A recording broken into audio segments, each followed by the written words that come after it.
I, 28M, work in a sleek, open-plan office that is notorious for being freezing. My boss, who is a bit of a DIY enthusiast, bought a cheap, industrial-grade dehumidifier and air-scenting unit off a discount site to try and fix the dry, stale air. When it arrived, he couldn't figure out the manual, so he left it in my cubicle with a sticky note that said, asterisk. Needs to be hooked into the main intake vents.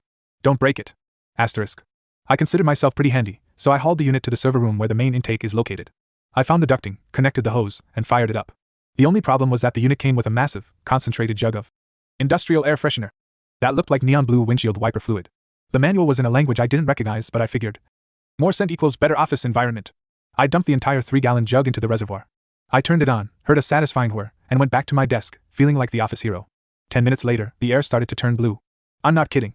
A faint, hazy, neon blue mist began to drift out of the vents. It smelled like a combination of synthetic lavender and burning plastic.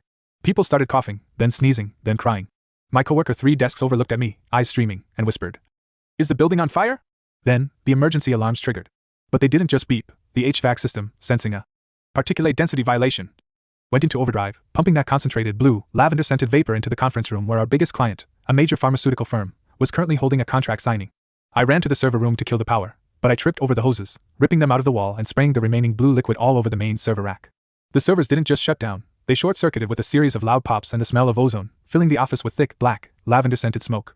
I walked back into the lobby just as the fire department burst through the front doors, weapons drawn, or, well, axes ready, only to find 30 executives in high-end suits standing in the parking lot, covered in a fine, sticky, blue mist that made their skin turn faintly smuff-colored. I am currently sitting in the back of an ambulance, breathing through an oxygen mask, while my boss is explaining to a very angry police officer why our pharmaceutical clients are currently filing a lawsuit for involuntary chemical exposure and destruction of intellectual property.